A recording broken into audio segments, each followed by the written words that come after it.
Coming up on Sports Night. Men's basketball wraps up the regular season and jumps into postseason action. Wrestling hosts the Big Ten tournament here in Evanston.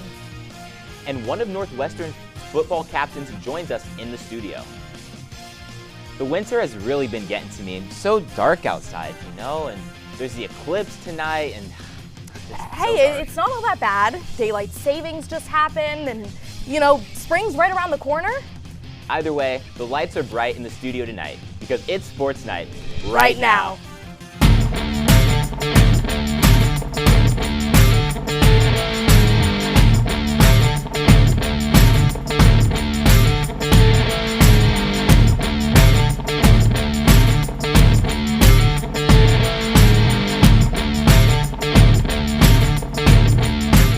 Welcome back to Sports Night, the sunniest show in Illinois. I'm Gabi Egozi alongside Charles White, and we are so thrilled to be your hosts to wrap up this frigid winter quarter. And honestly, Gabi, I think it's only fitting that they put two Floridians on desk for the final show of winter quarter. There really is no better way to ring in spring break. I couldn't agree more. And you know what? There is no better way to ring into the show than with some men's basketball highlights from their last game of the regular season. After dropping a heartbreaker in their final home game of the season against UCLA, men's basketball traveled to Maryland to face the 13th-ranked Terrapins to wrap up the regular season. Northwestern gearing up for a tough test against the Maryland Terrapins at the Xfinity Center in College Park. The Cats looking for an upset victory in their last regular season game of 2025. The Cats hanging in there early. KJ Wyndham sets Nick Martinelli up to swish a floater. Game tied up at 6 apiece. Neither team able to break away in the first half. Jacoby Gillespie drives in the paint and hits a jumper of his own to put the Terps back on top. A scrap for the ball, and Fitzmaurice comes away with it. Barry chucks it to Justin Mullins, who makes the layup despite getting fouled. After one half, it's Maryland holding a narrow 32-29 lead. Second half now, and Maryland is hot. Selton Miguel wide open on the left side, nails the three to extend Maryland's lead to 7. But the Cats aren't going anywhere. Ty Berry chucks up a three, splash. Northwestern back within a score. Game still close. Wyndham misses the step-back jumper, but Matt Nicholson is right there to slam it home. 4-point game. But Maryland would pull away after that. Their fans up on their feet. Gillespie pulls up, shoots it, and has nothing but the net. His three proved to be the dagger in this one. And despite keeping it close for much of the game, Northwestern would drop its regular season finale 74-61. However, with USC losing to UCLA later that day, the Cats clinched a berth in the Big Ten tournament in Indianapolis. Heading into the conference tournament, Northwestern knew it needed to come away with the championship to earn a spot in the NCAA tournament. Tuesday morning, Coach Collins and Nick Martinelli stressed that the team just wanted to find a way to keep playing more basketball together. We're playing for our lives, but every team has its own journey, and ours, it's been a long journey. We started last summer, we had a trip to Italy and Greece last August. We've been together since then. These guys really love playing. They're really great friends. There's a great camaraderie, great chemistry with this group, and I think we'd love to keep this thing going as long as we could. Me personally, selfishly, I just want to keep playing with these guys. I want to keep seeing Ty and Matt's and Brooks' face every day. That's something maybe that the transfers or younger guys don't really feel as much because they haven't been around the program for as long. But for someone that's been here for 3 years, I kind of just selfishly want to see these guys each and every day. Indianapolis, Indiana is the venue for this year's men's Big Ten basketball tournament. Number 13 Northwestern and number 12 Minnesota kicked things off yesterday afternoon. Starting things early in the first, some good interplay between Jordan Clayton and Matt Nicholson as Clayton finds Nicholson off the pick and roll for the easy bucket. It was a tight affair for much of the first half, but this nice reverse pass from Justin Mullins to Nick Martinelli helped extend the Cats' lead to 5. Martinelli comes into the tournament with a chip on his shoulder, having missed out on first-team honors. From one star man to another, here's Dawson Garcia bodying his defender and pulling up for a big fadeaway jumper. Garcia would finish with 22 points, 7 rebounds as the Minnesota guard continued his stellar form. With time running down in the first, Minnesota playing some great defense as they steal the ball here from Clayton. Brennan Rigsby driving the length of the court. He has Garcia to his left, but takes it himself for the easy layup. Minnesota hoping to end the half strong. Rigsby finds Parker Fox, but his layup is no good. Ty Berry gets the rebound and tries for the spectacular, but comes up short. Northwestern heads into halftime with a 3-point advantage, looking to secure a date with Wisconsin in round 2. And the Cats came out hot in the second half, scoring 10 unanswered points, led off by this huge 3 from Ty Berry. Swish, the senior finished with 14 points on the day. We pick it up later in the half here with the game all but gone. Martinelli surveying, kicks it to KJ Wyndham, pulls up deep from the corner. He puts up the 3 from behind the glass. The standout freshman extends the Northwestern lead to 15, and that lead proved too tall a mountain for the Gophers to climb, as this Ty Berry rebound, his 7th, would seal it for the Cats. Northwestern wins 72-64 and will face off against the Badgers of Wisconsin. Men's basketball faced off against the Wisconsin Badgers this afternoon in the second round of the Big Ten tournament in Indianapolis. The Wildcats were unable to keep up with the 5th-seeded Badgers and fell by a final score of 70-63. Nick Martinelli led all scorers with 22 and ended the season with 676 points, breaking John Sherna's single-season record for a Northwestern player. John Tonje and Nolan Winter led Wisconsin with 18 points apiece. With that loss, the Cats will close out their season with a final record of 17-16.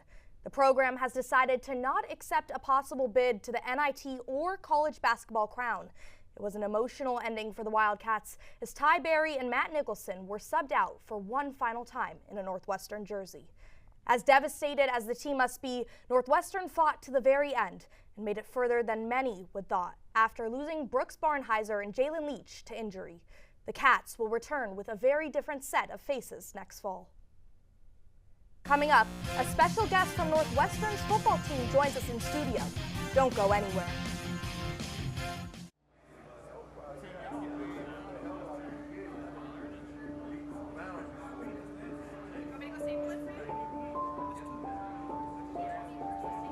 Trying to work my way out of the prison system was the most difficult challenge of my life. It only became tangible once I became a Northwestern student.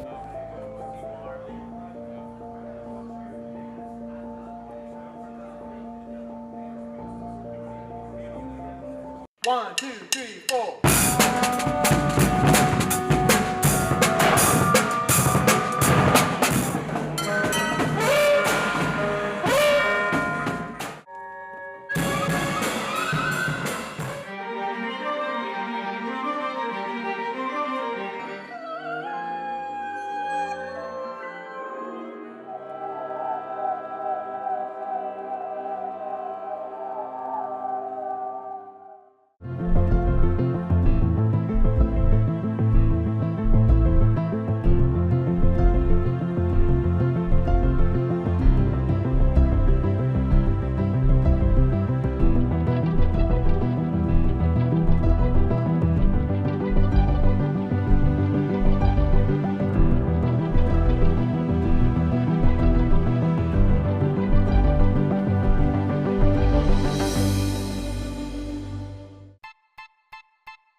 My relationship with Giannis is unique. We're from the same country, we're from the same city. Being a Northwestern alum, I think, has tremendous advantages in the sports industry. To me, that community, it's been with me for 20 plus years.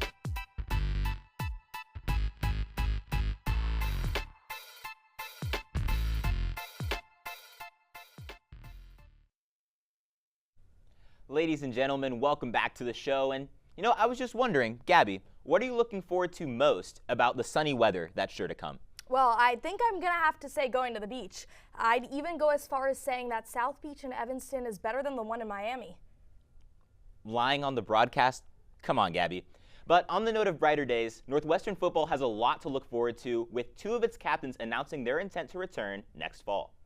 Running back Cam Porter and defensive lineman Carmine Bastone will be returning for the Cats next season, both of whom were big pieces of Northwestern's past successes. Our very own Matt Saperstein joins us now in the studio with Bastone. Thanks, Gabi. Joining me now is senior defensive lineman Carmine Bastone. Carmine, thanks so much for taking the time. How's it going, Matt?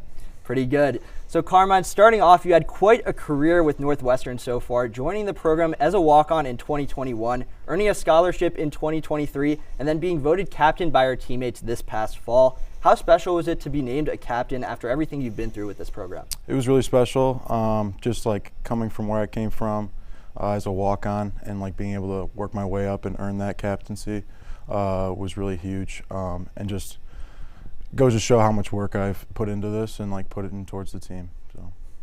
For sure. Now, I know your start to last season wasn't what you had hoped to, having to miss 5 games due to an injury, but you made an immediate impact when you came back in that Maryland game, got that strip sack, and secured the win for the Cats. What was it like getting back out onto the field and leading the defense? Yeah, it was just really exciting just to be out there with the guys again, and just my roommate was able to scoop the ball up and score for a touchdown, so that was huge.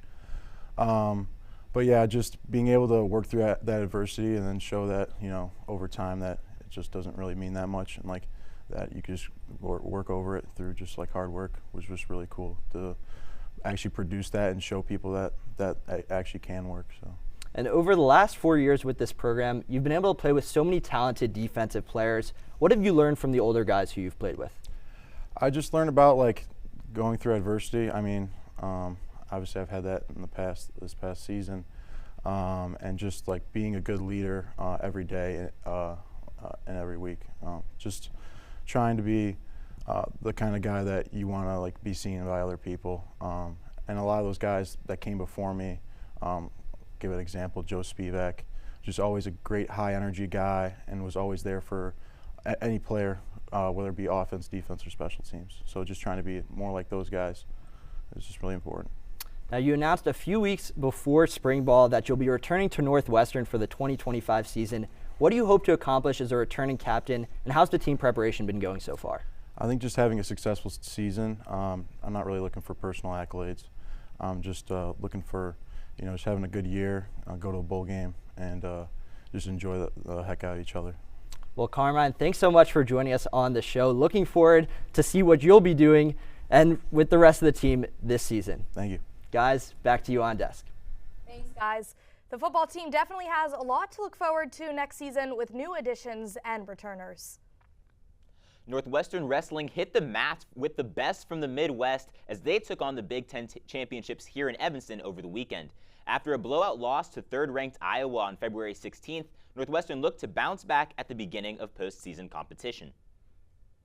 Evanston was just a little busy. Nah, I'm kidding. It was real busy this past weekend for the Big Ten Wrestling Championships. This is how they fared. Starting off with Dedrick Navarro at 125 pounds.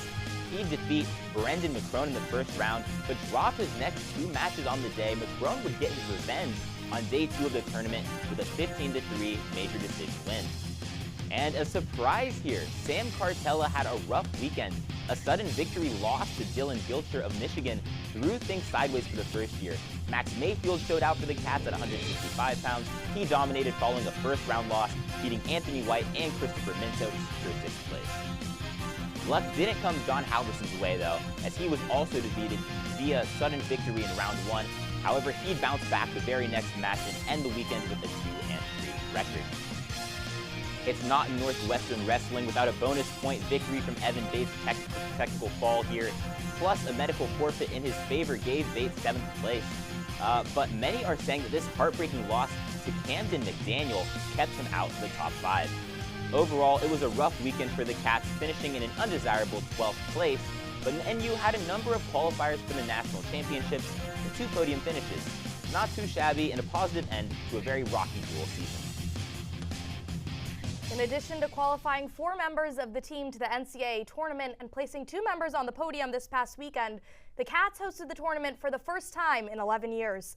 SportsNight's Anna Watson, Pierson Strandquist, and Matt Campbell captured the excitement and electric environment here in Evanston.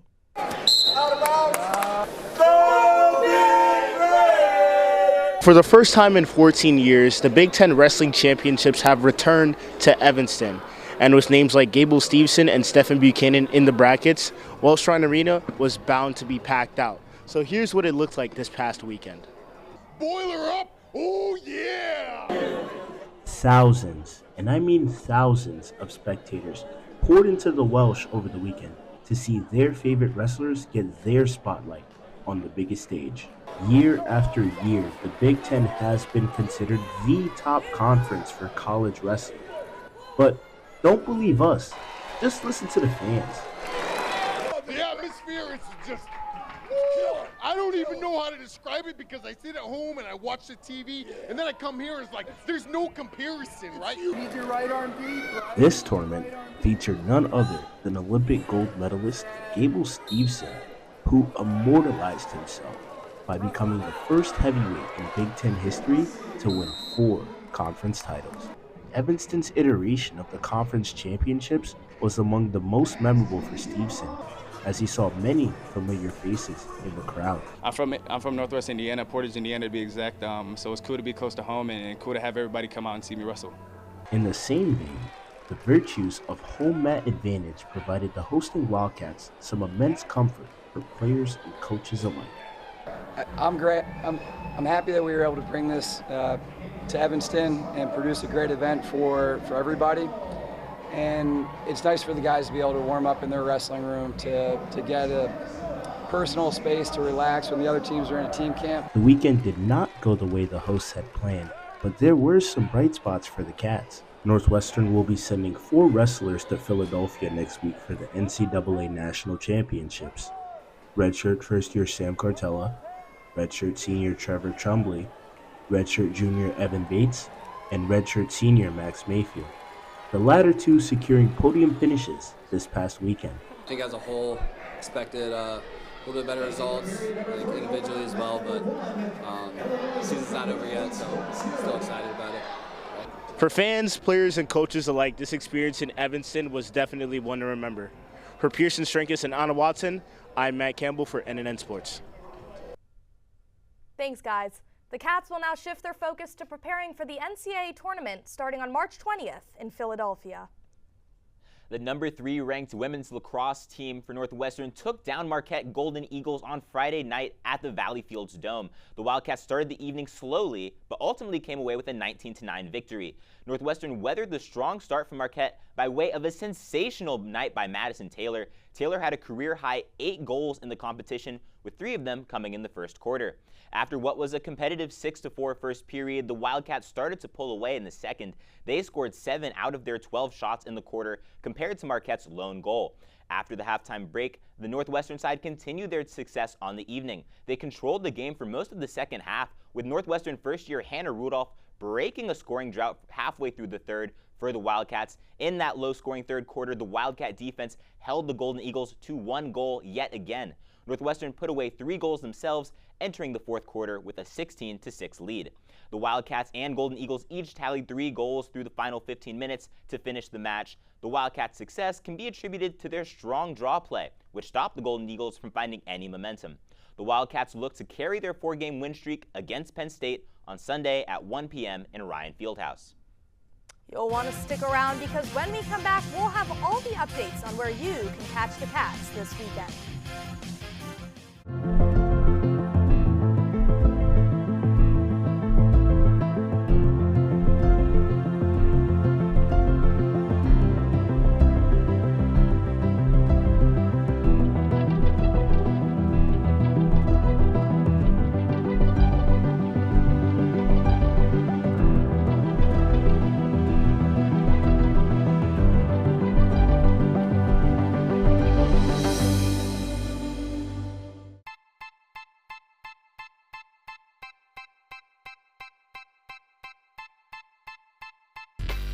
My relationship with Giannis is unique. We're from the same country, we're from the same city. Being a Northwestern alum, I think, has tremendous advantages in the sports industry. To me, that community, it's been with me for 20 plus years.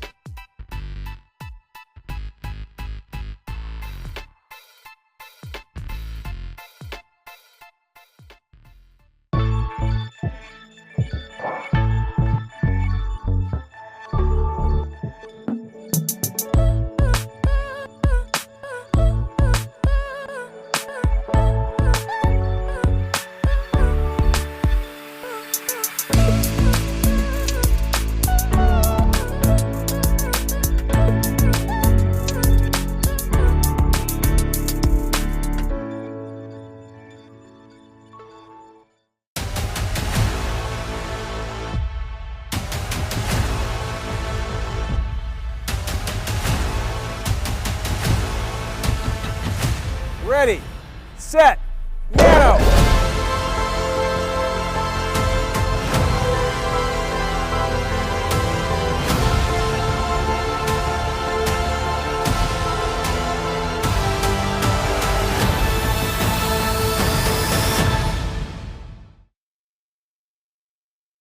Welcome back to Sports Night.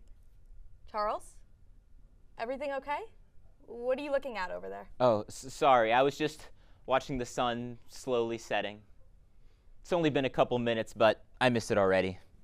Well, let's see if some more Northwestern sports can brighten your outlook on the night. Basketball headed back to the Carolinas last weekend, this time to face the Citadel in a 4-game set. Crawford Wade took the bump on Friday, allowing 4 runs but tossing 6 innings and saving the bullpen. Despite a 6-inning Cats comeback attempt that featured a Preston Knott scoring on a wild pitch and Bennett Markinson adding another on a sac fly, they would drop Game 1 4-2. Standout freshman Matthew Kauser got the start for the first game on Saturday's doubleheader and got some early run support courtesy of the 3 RBI doubles off the bats of Jackson Freeman, Trent Lyolis, and Markinson in the first. Kauser held the Citadel enough to keep the Cats in it, and Lyolis broke the 3-3 tie in the fourth with a solo shot. Unfortunately, Kauser and the Cats defense couldn't shut the door. Cats lose again 5-4. Northwestern quickly returned to action that afternoon with Sam Leboki on the mound after he came in relief in Game 1.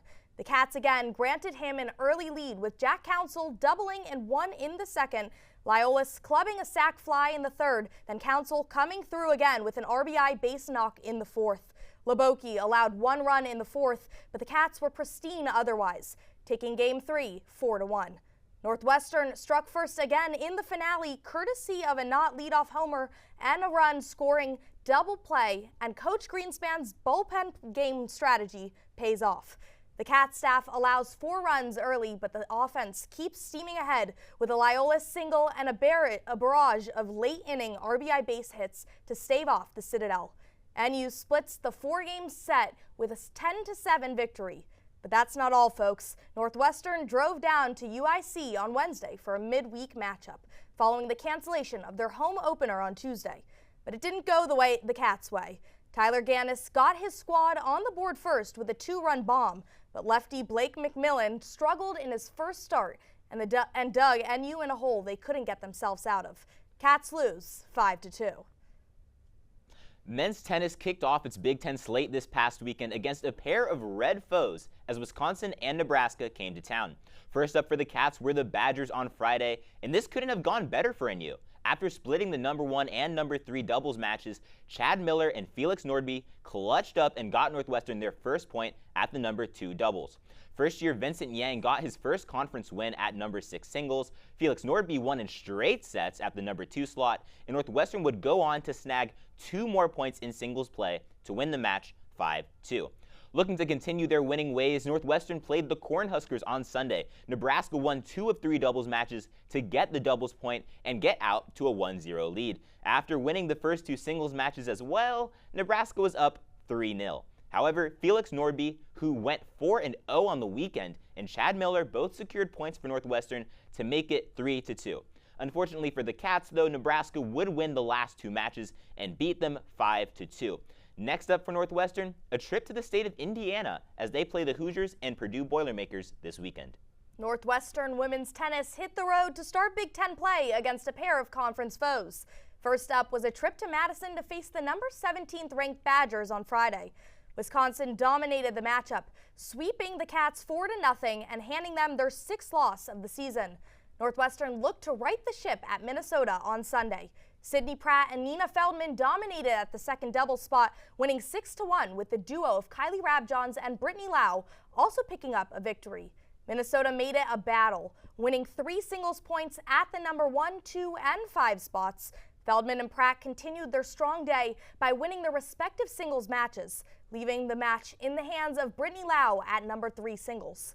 Lau took care of business, winning in 3 sets to clinch the first Big Ten win of the season for the Cats. Over the weekend, Northwestern will host Nebraska and Iowa, looking to keep the momentum going. Northwestern men's golf traveled to Ponte Vedra Beach in Florida to compete in the Height as the Cats continued their spring season. The Cats would have a real challenge ahead of them, though, with the field including 3 top 10 teams in Texas, UNC, and Virginia. Cameron Adam was the star of the show for NU, shooting 2 over and finishing in the top 25 of the tournament for the 4th time this year. Not far behind were Daniel Svard, who shot even par over the final 2 days, alongside Niles Shields-Donegan and Ethan Sang. First-year Mark Gazi rounded out the pack, shooting 12 over in just his 2nd ever event for Northwestern.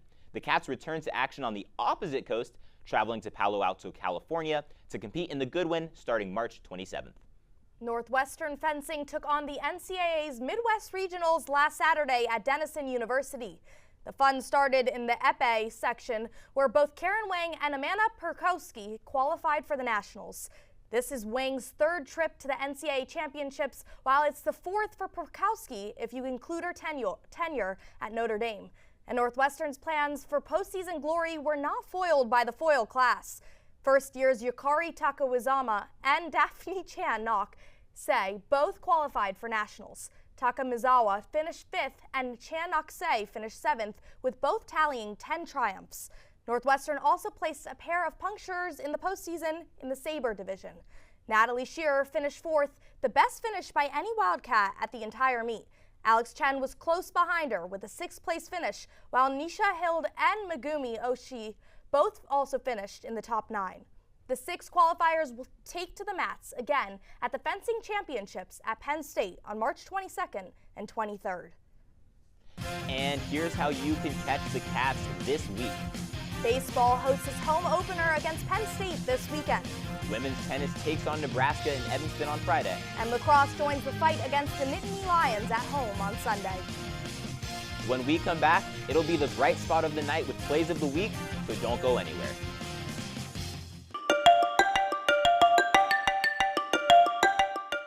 I'm Kelly McEvers, founding host of the NPR podcast Embedded. I'm James Edwards, host of the Unresolved podcast from Frontline. I'm Antonia Cereijido, former senior producer of Anything for Selena podcast and current executive producer at Elias Studios.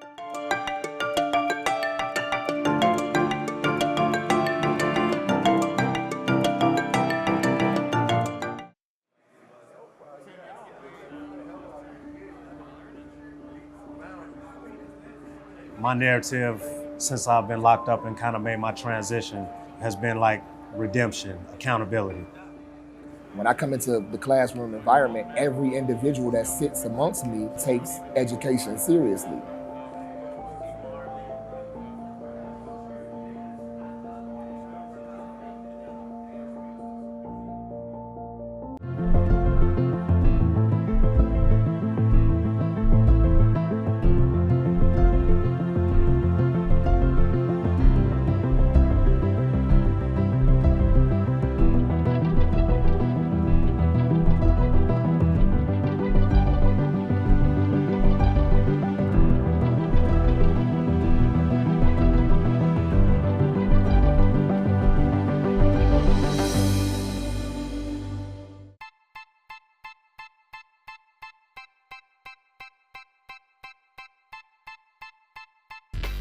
My relationship with Giannis is unique. We're from the same country, we're from the same city.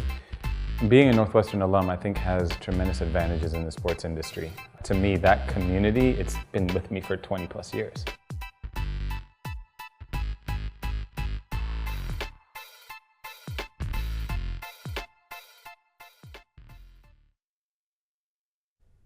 Welcome back to the last show of the quarter, and I think since the sun has set, it's time for me to go home, get to bed, pray for warmer days. Hold on, Charles. We still have plays of the week. Oh, how could I forget? Let's get right into it.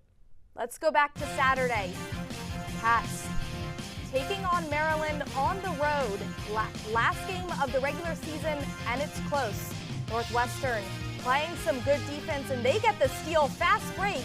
Justin Mullins, boom! Slam dunk for the junior. Cats end up falling to Maryland in the regular season finale. That number 2 Big Ten Wrestling Tournament right here in Evanston. NU's Max Mayfield battling it out with Andrew White from Rutgers. And look at this, he grabs the leg and drags him down. With 3 points, Mayfield won this bout and earned a 6th place finish in the 165-pound weight class. And at number 1, first round of the Big Ten basketball tournament, KJ Windham from the corner, bang! Northwestern goes on to beat Minnesota. Well, that'll do it for this show and this quarter, and it wouldn't be fitting to close this out without a huge thanks to our Senior Sports Director, Matt Saperstein. We appreciate all that you've done with this show during your tenure and even on this last sports night. If the future is bright for anyone, it's bright for you. And to all watching, follow us on Instagram at @NNN_sports and on X at NNN Sports. For Charles White, I'm Gabi Egozi. Thanks for tuning in, and we'll see you in the spring.